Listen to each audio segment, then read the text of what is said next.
Have you ever felt like you're living in a beautifully decorated cage, admired by everyone around you, yet feeling utterly trapped inside?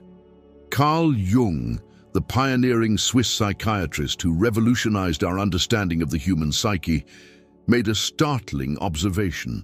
Most people spend their entire lives living someone else's dreams, following paths carved out by parents, society, or cultural expectations, never once asking themselves who they truly are beneath all these layers of conditioning.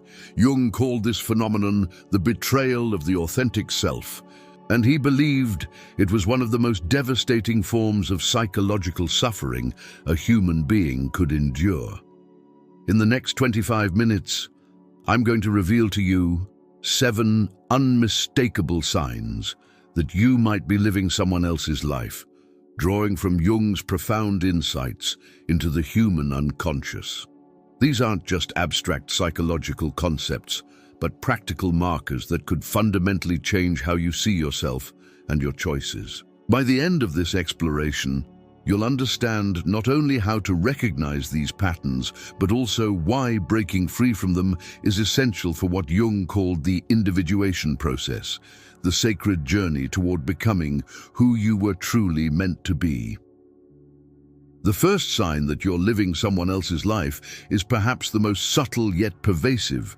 You experience a persistent sense of emptiness despite external success. Picture this scenario.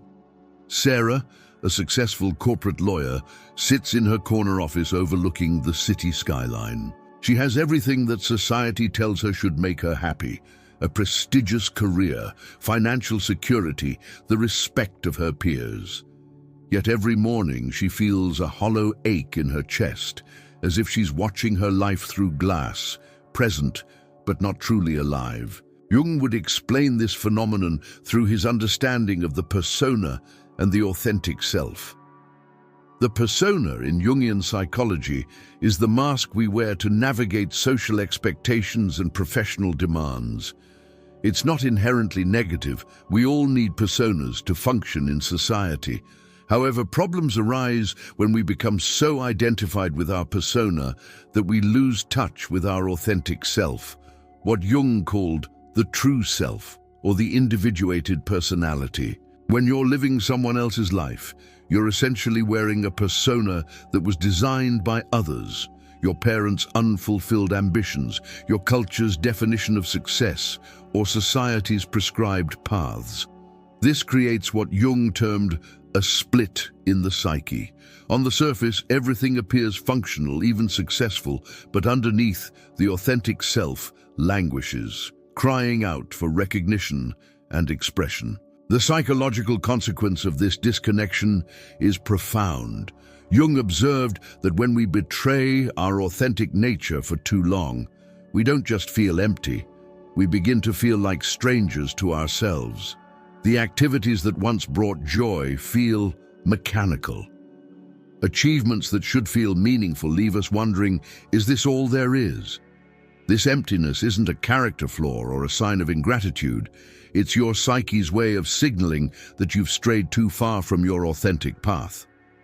The second sign reveals itself in the realm of relationships. You find yourself consistently attracted to people who embody qualities you've suppressed in yourself, or conversely, you're surrounded by people who seem to drain your energy without you understanding why.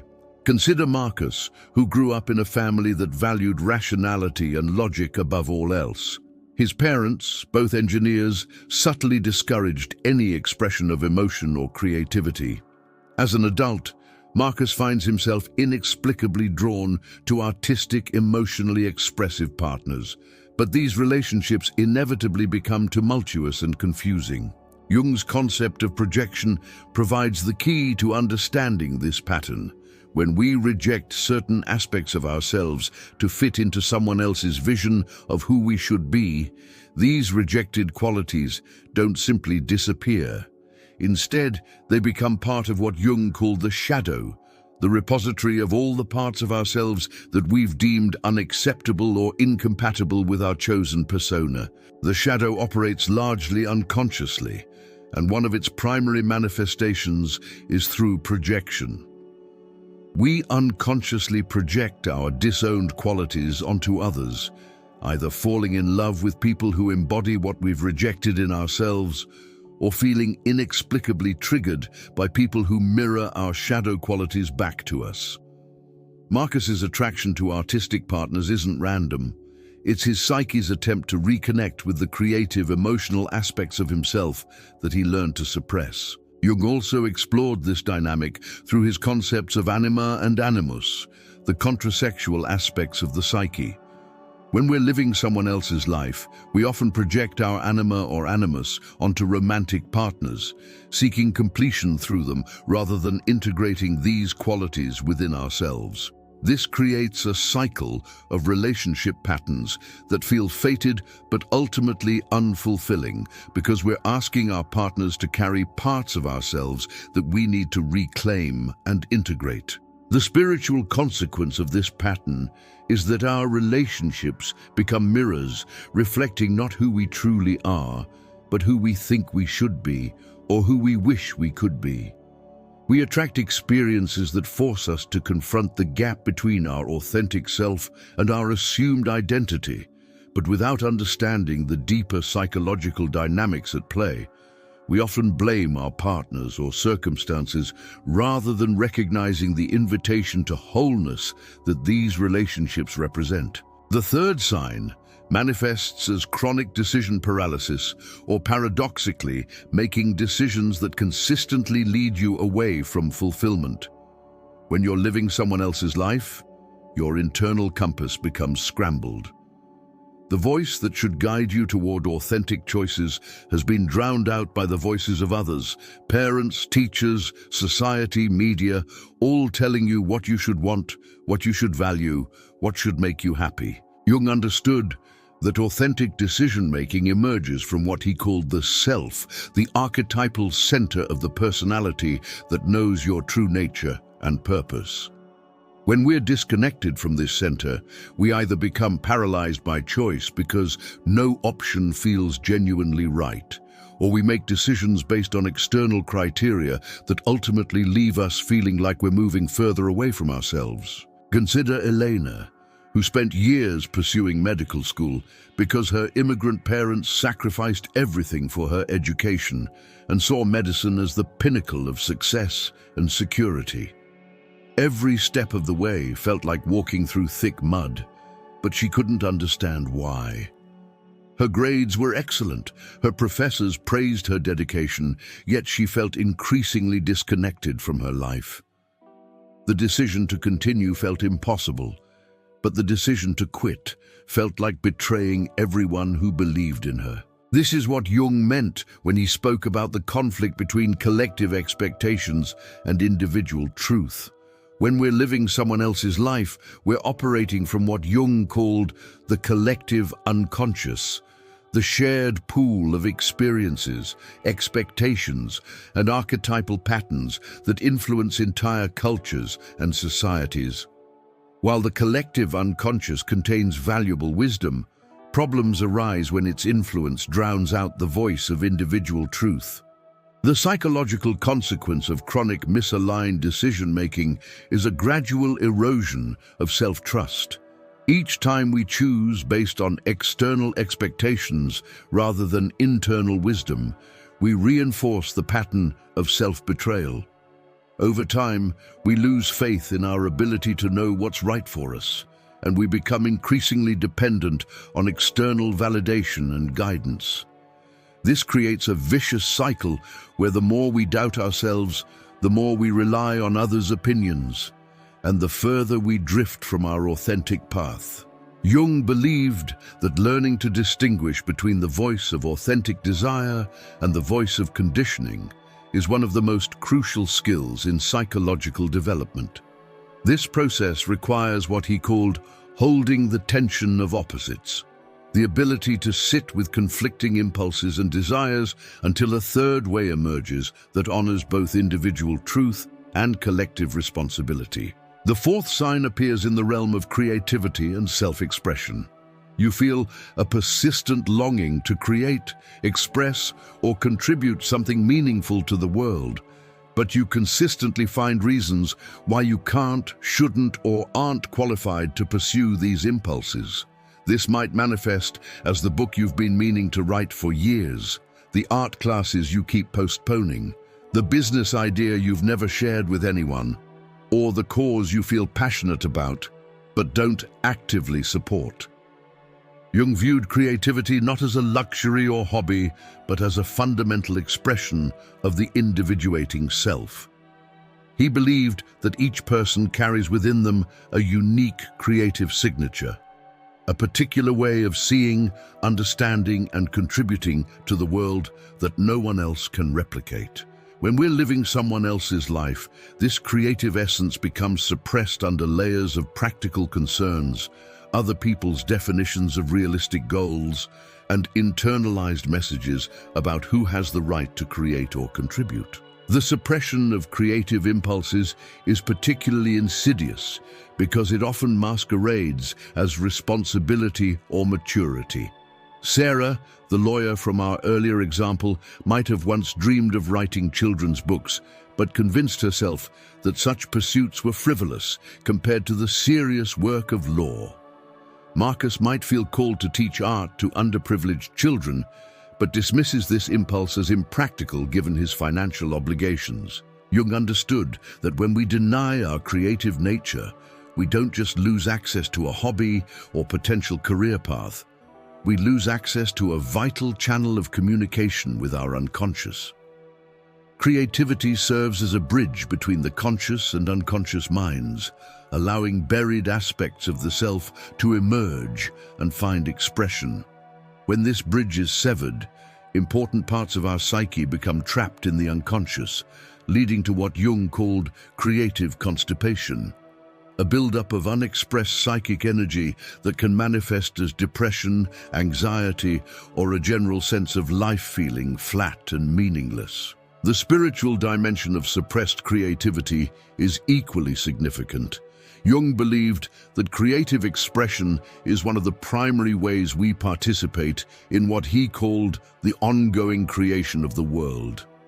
When we deny our creative impulses, we're not just limiting ourselves, we're withholding our unique contribution to the collective human experience. This creates a sense of existential guilt, a feeling that we're not fulfilling our purpose or living up to our potential. I want to pause here for a moment, because if what I'm sharing resonates with you, if you're recognizing these patterns in your own life, I encourage you to subscribe to this channel and leave a comment sharing which of these signs feels most relevant to your experience. This isn't just about building a community, it's about creating a space where people can begin to acknowledge and explore these deep psychological patterns without judgment. Your engagement helps others who might be struggling with the same questions find this content, and it helps me understand how to serve this community better. The journey toward authentic living isn't meant to be traveled alone, and sometimes the simple act of witnessing and being witnessed can be the first step toward transformation. The fifth sign reveals itself through the lens of energy and vitality. You experience chronic fatigue, burnout, or health issues that can't be fully explained by physical causes alone. When you're living someone else's life, you're essentially running on the wrong fuel. Your body and psyche are designed to be energized by authentic expression and aligned action. But when your daily activities consistently conflict with your true nature, the result is a slow drain on your vital energy. Jung observed that the psyche and body are intimately connected, and that psychological conflicts often manifest as physical symptoms. When we're chronically out of alignment with our authentic self, the body becomes a battlefield where the suppressed aspects of our nature fight for recognition. This might manifest as mysterious autoimmune conditions, chronic headaches, digestive issues, or a general sense of physical heaviness that no amount of rest seems to cure. Consider David, a naturally introverted and contemplative person who works in high-pressure sales because it pays well and his family admires his success. Every day he forces himself to be outgoing, aggressive and competitive, qualities that go against his natural temperament. After several years, he develops chronic insomnia and anxiety attacks that interfere with his work performance, creating a downward spiral of stress and self-doubt. What David doesn't realize is that his symptoms aren't random or purely biochemical. They're his psyche's way of rebelling against a lifestyle that violates his essential nature. Jung would say that David's introverted self, unable to find healthy expression in his daily life, is manifesting through physical and emotional symptoms that demand attention. The concept Jung used to explain this phenomenon is what he called energetic conflicts. Every person has a natural way of processing and directing energy. Some people are naturally extroverted and gain energy from social interaction, while others are introverted and need solitude to recharge. Some people are naturally detail-oriented and methodical, while others are big-picture thinkers who thrive on variety and change. When our lifestyle consistently demands that we operate against our natural energetic patterns, the result is exhaustion and dysfunction. This energetic mismatch also affects what Jung called our feeling function, our ability to evaluate what truly matters to us and what brings meaning to our lives. When we're constantly engaged in activities that feel meaningless or misaligned, our feeling function becomes atrophied and we lose touch with our internal guidance system. This creates a vicious cycle where we feel increasingly lost and disconnected, leading to even more fatigue and despair. The sixth sign manifests in the realm of dreams and unconscious communication. Your dreams become increasingly vivid, urgent, or disturbing, often featuring themes of being chased, trapped, lost, or late for something important. You might also experience synchronicities, meaningful coincidences that seem to be pointing you towards something, but you're not sure what. Jung revolutionized our understanding of dreams by viewing them not as random brain activity, but as purposeful communications from the unconscious. He believed that dreams serve as a compensatory function, bringing to consciousness the aspects of ourselves and our lives that we've neglected or denied during waking hours. When we're living someone else's life, our unconscious works over time to restore balance, and this increased activity often manifests as intense or recurring dreams. The themes that appear in these dreams are particularly telling. Being chased often represents running from aspects of yourself that demand integration. Being trapped might symbolize feeling confined by others' expectations or by limiting beliefs about who you can be. Being lost could represent the disconnection from your authentic path, while being late might reflect anxiety about missing important opportunities for growth or self-expression. Maria, an accountant who secretly dreams of becoming a therapist, begins having recurring dreams about being in a maze where she can hear people calling for help but can't find her way to them. Her unconscious is clearly communicating the conflict between her current role, which feels like a maze of meaningless numbers and procedures, and her authentic calling to help others heal and grow. Jung also observed that when we're living inauthentically, the unconscious often communicates through synchronicities, events that seem coincidental but carry deep symbolic meaning. These might include repeatedly encountering people who embody qualities you admire but feel you can't express, finding books or articles that speak directly to your hidden longings, or experiencing a series of events that seem to be pushing you toward a particular decision or change. The psychological function of these unconscious communications is to create what Jung called creative tension, a state of discomfort that motivates growth and change. When we ignore these messages, they often intensify, manifesting as anxiety, depression, or physical symptoms. However, when we learn to listen to and dialogue with our unconscious, These communications become invaluable guides on the path toward authenticity. This brings us to the seventh and most profound sign. You experience what Jung called the dark night of the soul. Periods of deep depression, anxiety, or existential crisis that seem to come out of nowhere, despite having everything that should make you happy. These dark periods aren't signs of failure or mental illness. They're often the psyche's way of forcing a reckoning with the gap between who you are and who you're pretending to be. Jung understood that psychological growth often requires what he called enantiodromia, the emergence of opposites.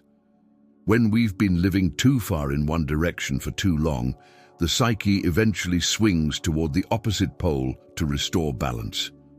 If you've been living as the dutiful daughter, the responsible employee, the perfect partner, or the successful professional for years while suppressing your authentic nature, eventually the suppressed aspects of yourself will demand recognition. This process can be terrifying because it often feels like everything you've built your identity around is crumbling. The career that once felt secure might suddenly feel meaningless. The relationship that once felt comfortable might feel suffocating. The lifestyle that once felt appropriate might feel like a costume that no longer fits. But Jung viewed these crisis periods not as breakdowns, but as breakthroughs, opportunities for what he called individuation. Individuation is the process of becoming who you truly are, integrating all aspects of your personality, including those you've been taught to reject or ignore. It's the journey from living someone else's version of success to discovering and expressing your unique purpose and nature. The dark night of the soul serves several crucial psychological functions. First, it strips away the false identities and external validations that have been masking your authentic self. Second, it creates the motivation necessary to make difficult but necessary changes. Third, it opens you to receiving guidance from deeper sources of wisdom within yourself. Jung believed that these crisis periods often herald the beginning of the second half of life, not chronologically, but psychologically. The first half of life is typically devoted to building an ego, establishing yourself in the world, and meeting collective expectations. The second half is devoted to discovering meaning, developing wisdom, and expressing your unique gifts. The transition between these phases is rarely smooth, and it often requires a period of psychological death and rebirth. The spiritual dimension of this process is particularly significant. Jung observed that many people who go through these dark periods emerge with a renewed sense of purpose and a deeper connection to what he called the transcendent function, the part of the psyche that connects us to meaning and purpose beyond our personal concerns. This isn't necessarily religious in a traditional sense, but it involves recognizing that our individual lives are part of a larger pattern or purpose. However, it's crucial to understand that not everyone who experiences depression or anxiety is going through an individuation crisis. The distinguishing factor is whether the distress seems connected to a sense of living inauthentically. If your suffering feels related to the gap between who you are and who you're pretending to be, if you feel like you're dying a slow death of conformity and compromise, then your symptoms might be invitations to authenticity rather than simply disorders to be medicated away. The path forward from recognizing these signs involves what Jung called active imagination, a process of dialoguing with the unconscious aspects of yourself to understand what they're trying to communicate. This might involve journaling, meditation, therapy, creative expression, or simply creating quiet space in your life to listen to the whispers of your authentic self. Jung also emphasized the importance of what he called holding the tension, resisting the urge to immediately change everything or to dismiss these insights as impractical fantasies. The individuation process requires patience and discernment. It's not about abandoning all responsibilities or burning down your life in service of some romantic notion of authenticity. It's about gradually aligning your external life with your internal truth in ways that honor both your individual nature and your obligations to others. One of the most practical steps in this process is learning to distinguish between the voice of conditioning and the voice of authentic desire. Conditioning typically speaks in shoulds and have-tos, often accompanied by fear-based reasoning. Authentic desire speaks in wants and feels called to, often accompanied by a sense of energy and aliveness, even if the path seems challenging or uncertain. Another crucial element is developing what Jung called the transcendent function, the ability to hold contradictions and paradoxes without immediately resolving them into either-or choices.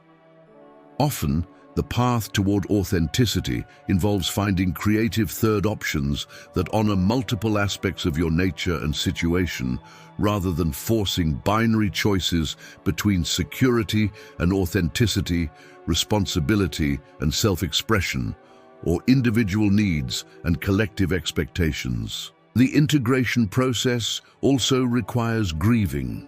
When you recognize that you've been living someone else's life, there's often a profound sadness for the time lost, the opportunities missed, and the authentic self that has been suppressed. This grief is not only natural, but necessary. It honors the magnitude of what has been sacrificed and creates space for something new to emerge. Jung believed that this grieving process is sacred because it represents the death of false identities that, while limiting, may have served important protective functions. The dutiful daughter persona might have helped you survive in a family system that couldn't tolerate independence. The successful professional persona might have provided security in an uncertain world. Honoring these personas, while also recognizing when they've outlived their usefulness, is part of the individuation process. As we reach the culmination of this exploration, it's important to understand that recognizing you've been living someone else's life isn't a tragedy. It's an awakening. Jung observed that most people sleepwalk through life, following prescribed paths without ever questioning whether these paths align with their authentic nature.